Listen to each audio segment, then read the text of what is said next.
గ్రామీణ ప్రాంతాల్లోని మహిళలకు నిత్యం సేవలు అందిస్తున్న వెలుగు ఉద్యోగుల సమస్యలు వెంటనే పరిష్కరించాలని వైఎస్ఆర్ కాంగ్రెస్ పార్టీ రాష్ట్ర కార్యదర్శి పి నాగార్జున రెడ్డి పేర్కొన్నారు.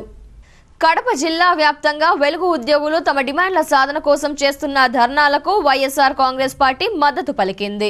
ఈ ధర్నా కార్యక్రమంలో ఆయన పాల్గొన్నారు. ఈ సందర్భంగా ఆయన మాట్లాడుతూ గత 16 రోజులుగా వెలుగులో పనిచేస్తున్న ఉద్యోగులు సమ్మె చేస్తుంటే ప్రభుత్వం నామమాత్రంగానైనా స్పందించలేదన్నారు. 2000 సంవత్సరంలో చంద్రబాబే వెలుగును ప్రారంభించారన్నారు. 2012వ సంవత్సరంలో హైదరాబాద్లో ధర్నా చేస్తున్న వెలుగు తమ్ముళ్లు మీ సమస్యలపై అసెంబ్లీలో చర్చిస్తామని అప్పటి నుంచి నేటి వరకు మోసం చేశారన్నారు. ఉద్యోగుల్ని కులాలను ప్రజల్ని మోసం చేయడం చంద్రబాబుకు 40 సంవత్సరాల అనుభవం అన్నారు. గత 16 రోజులుగా వెలుగు ఉద్యోగులు రిలే నిరాహార దీక్షలు వారి సమస్యలపైన రాష్ట్ర వ్యాప్తంగా చేస్తున్నటువంటి రిలే నిరాహార దీక్షలో భాగంగా ఈరోజు రాష్ట్ర వైఎస్ఆర్సీపీ కార్యదర్శిగా నేను ఇక్కడ సంఘీభావం తెలిపేదానికి రావడం జరిగింది.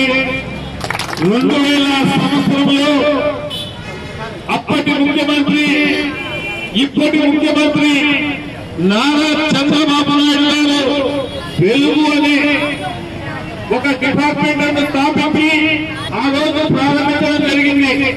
తర్వాత కాలంలో రాష్ట్రంలో కాంగ్రెస్ పార్టీ అధికారంలోకి రావడం 2012లో నారా చంద్రబాబు నాయుడు గారు ఆ రోజు ఉమ్మడి ఆంధ్రప్రదేశ్ లో హైదరాబాద్ లో వెలుగు ఉద్యోగస్తులు ధర్నా చేస్తూ ఉంటే అక్కడికి వచ్చి నేను అసెంబ్లీలో బలపరుస్తాను, అసెంబ్లీలో మీకోసం పోరాటం చేస్తానని చెప్పి మీకు ఆ రోజు స్పష్టమైన హామీ కూడా ఇవ్వడం జరిగింది, పేపర్ ద్వారా వీడియో ద్వారా.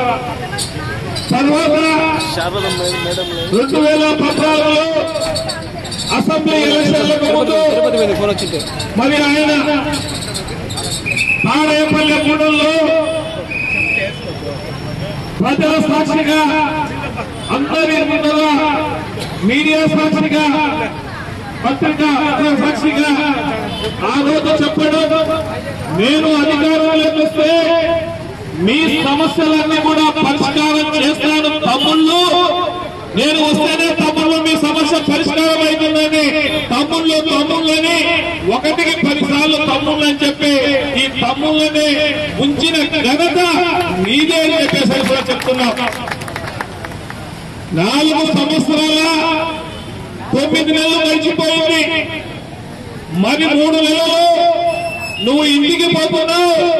ఇప్పుడైనా గ్రహించి నా నోట్లో ఆ రోజు చెప్పానే, ఇప్పుడు నేను ఇచ్చిపోతే కొంతలో కొంతైనా వాళ్ళు అనుకుంటారనేది కూడా లేకుండా ఈరోజు నువ్వు వారికి మోసం చేశావు. వారికే కాదు ప్రజలకు మోసం చేశావు. ఎలక్షన్లకు ముందు 600 వాగ్దానాలు చేశావు, మీరు చూశారు. ఇప్పుడే పక్కన బీసీలకు సంబంధించి 150 వాగ్దానాలు చేశాడు, ఏ ఒక్కటి నెరవేర్చలే. మరి అదేవిధంగా ప్రతి ఒక్కరిని మోసం చేశాడు, ఉద్యోగస్తులను మోసం చేశాడు, ప్రజలను మోసం చేశాడు, అన్ని కులాలను మోసం చేశాడు. ఆయన నిజం చెప్తే తలకాయ పైన పరిస్థితి ఉంది. మోసాలు చేయడం, అబద్ధాలు చెప్పడం, 40 సంవత్సరాల ఇండస్ట్రీ అని చెప్పి ప్రజలు మోసం చేయడం ఆయనకే చెల్లుతుంది. ఈ 40 సంవత్సరాల ఇండస్ట్రీలో భారతదేశంలో ఏ ముఖ్యమంత్రి ఆడని అబద్ధాలు, ఏ ముఖ్యమంత్రి చేయని మోసాలు భారతదేశంలో ఈ రోజు ఉన్నది ఆంధ్రప్రదేశ్ అగ్రస్థానంలో ఉందని కూడా మేము తెలియజేసుకుంటూ ఉన్నాం. మరి అదేవిధంగా ఈ రోజు వెలుగు డిపార్ట్మెంట్ లో పనిచేసిన వాళ్ళందరికీ కూడా దాదాపు 22 రకాలైనటువంటి ప్రభుత్వ సంక్షేమ పథకాలన్నీ కూడా వాళ్ళకు అట్టబెట్టావు. వాళ్ళకు పని ఎక్కువై మెంటల్ టార్చర్ వచ్చి రాష్ట్ర వ్యాప్తంగా దాదాపు 20 మంది చనిపోయారంటే చావులకు కారణం నువ్వే చెప్పేసరి నేను తెలియజేసుకుంటున్నా. మరి వారేమో తక్కువ అడిగారా, వాళ్ళేమో తప్పుగా మాట్లాడారా? నువ్వు చెప్పిన వాగ్దానాన్ని, నువ్వు మాట్లాడిన వాగ్దానాన్ని నెరవేర్చమని అడిగాడే తప్ప కొత్తగా ఏమీ అడగల. కానీ ఈ రోజు కూడా ఆయన మోసం చేస్తూనే ఉన్నారు. మీరందరూ కూడా మరో 3 నెలల్లో ఓట్లు వస్తున్నాయి. ఈ విషయాన్ని మేము కూడా జగన్మోహన్ రెడ్డి గారి దృష్టికి తీసుకుపోతాం. వైఎస్ఆర్ పార్టీ తరఫున రేపు రాబోయే రోజుల్లో ఈ రాష్ట్రం తిరుగులేనటువంటి మెజారిటీతో జగన్మోహన్ రెడ్డి సీఎం గా కాబోతున్నాడు 2019లో.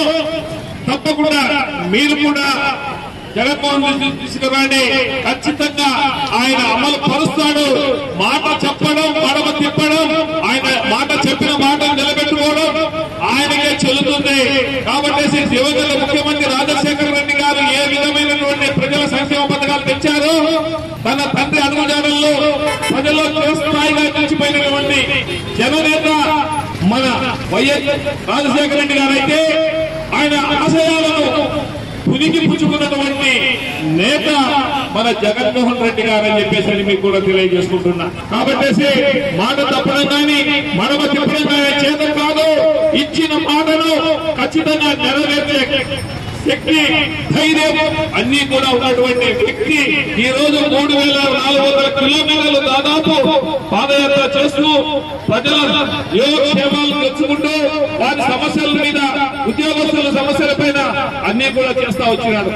ఎలక్షన్లకు ముందు చెప్పాడు బాబు వస్తే జాబ్ వస్తుందని. బాబు రావడం వచ్చింది కానీ జాబులు ఎవరికి ఇవ్వలే, డిఎస్సీ చేయలే. కొన్ని లక్షల ఉద్యోగాలు ఈ రోజు ఏ ఒక్కటి కూడా నెరవేర్చలే. అమరావతిని భ్రమ కల్పిస్తూ అమరావతి చేస్తున్నాడే తప్ప ఎక్కడ అవినీతి, మట్టి కానించి, ఇసుక కానించి, పోలవరం కానించి, పట్టుసీమ కానించి ప్రతి ఒక్కటి కూడా ఈ రోజు అవినీతిలో కూరుకుపోయిన ప్రభుత్వాన్ని అందరూ కూడా సాగనంపుదాం. మీ కోరికలు తీరేంత వరకు కూడా రేపు ఆ ప్రభుత్వం అధికారంలోకి వస్తే ఖచ్చితంగా మీతో మేము పోరాడడానికి కూడా సిద్ధంగా ఉంటామని చెప్పేసి తెలియజేస్తూ మీకందరికీ కూడా ఈ కార్యక్రమంలో ఈ రోజు నిరసన దీక్షలో పాల్గొన్న మీకందరికీ కూడా మరొకసారి పేరుగా నా హృదయపూర్వక నమస్కారాలు తెలియజేసుకుంటూ సెలవు తీసుకుంటున్నాను. జై హింద్.